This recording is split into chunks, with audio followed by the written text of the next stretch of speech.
Hey Internet, James here with another set of satisfying stories. Do me a favor, starting out today, why don't you go ahead and hit that subscribe button? It really helps the channel grow so we can continue to share these funny Reddit stories. Today we have some excellent ProRevenge stories of road rage, but I found a great story about a guy who started a religion based around his favorite hat. And I had to share it, so let's get into that first. The Religion of Dark Guido, a story by King Goob, XIV.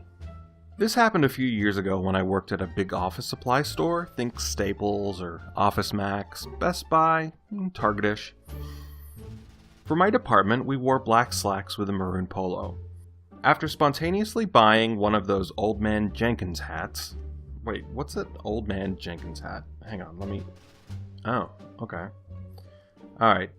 So after spontaneously buying one of those Old Man Jenkins hats, I decided I'd wear it to work because one of my coworkers was Jewish, and he had one of those upside-down tea saucer hats on his head, and I figured the rule could be stretched. My manager was not happy. He was furious that despite 6 hours of helping lots of customers, doing all my job tasks, and helping 2 other departments, all he cared about was that I was wearing a hat that's clearly not part of my uniform.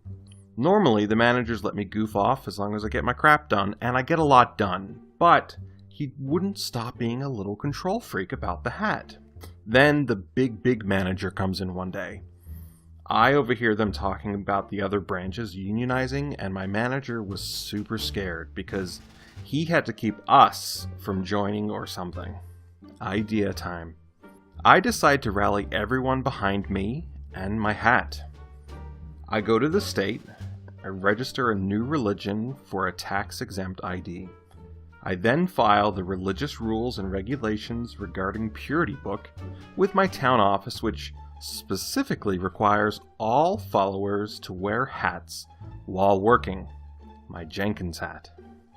I convince all of the other co-workers to join my religion and donate some money. I buy them all hats. My manager comes in one fateful Tuesday to find everyone wearing hats. I even gave some influential people pins to wear in the hats, kinda like ranks. The jaw-dropped manager gets led back into the office, where I show him the paperwork and say that everyone is protected under anti-discrimination laws. Everything is going well. My smug face wearing the hat is always in view of the manager who has to keep his mouth shut. Uh-oh, big manager lady comes to town. She sees everyone in hats, all of which at this point have some form of pins which make them all look super official. She pulls my manager into the office and I can hear muffled screams. I then get called into the office. The big lady asks, "Okay, what do you want? We've done this about 5 times this last month and we aren't about to bend over backwards." I am confused as hell. My manager looks at me all angry. I try to explain we're practicing our religious rights, but the big boss lady cuts me off when I say, "We have the right to form and follow with, I already put it together, King Goob. What does your union want?" Holy crap, I accidentally started a union? Higher pay scale for the senior workers and allotment each month for the employees. It just came out so fast because that's all I'd heard from the union recruiters. The boss lady sighs and waves me off. Later, I get called in and holy moly! My pay scale almost doubled for people like me who had worked there for a while. Plus, more than I previously made each month for employee discretion. Now, I consulted with a few of the members of my church, and we came up with a plan on how to respond if they, gave us a 10% raise. I pretended to be second-guessing the offer, but I couldn't stop smiling. I agreed, shook hands, and signed something, using the church's name, of course, and 2 weeks later I got a huge paycheck. Okay, first things first. I really want to know what the definition of employee discretion is. Like, was this a pool of funds that could be used for the associates to buy things to make their work more tolerable? Like drinks for the break room, or the occasional catered lunch, maybe a hang in their cat poster for the wall, I don't know. Or was this just a, here's some extra money each month situation? And if so, are you guys hiring? Also, I'm super amazed at how easy it is to start a religion. Maybe I should start one where we all get a 3-day work weekend every week. I mean, I love how all of this was done just because he saw his coworker in a hat, and he wanted to wear one as well. Great story, right? Okay, let's get to it. Let's jump into some road rage revenge stories. Using Waze as a Weapon, a story by Jimmy, Ricky, Bobby, Billy. So, I'm driving to work and I'm cruising along a pretty quiet road at the speed limit. I use Waze, not sponsored, every day because we're getting into construction season and I don't want to be caught in traffic. I live in the woods, so early morning I keep an eye out for deer, they seem to like to travel in threes, turkeys, foxes, etc., and drive carefully. Enter passive-aggressive jerk, who almost runs a stop sign to turn in front of me. He ends up having to actually stop, then gets behind me riding my ass. I continue along the road for another mile where it hooks up with the main roads through the town. There's usually speed traps here, but nothing is marked on Waze today. I turn onto the main road and he follows me. We both end up behind a big concrete mixer truck. Now, I don't know if this guy's got diarrhea or what, but he's honking and making gestures for the truck to speed up. The truck just goes along at 40 miles an hour, and we're already in a 35 mile an hour speed zone. Now, I check Waze, and I see a speed trap marked up ahead in a spot that they don't usually use. It's also a quarter mile past the point where the lane splits into two on the downside of a hill. The lanes split, and the mixer goes right. I stay to the left, speed up a bit, and the jerk stays right behind me, sitting right on my bumper. Just before the crest of the hill, I hit the gas, get in front of the mixer, and then slow back down to just above the limit.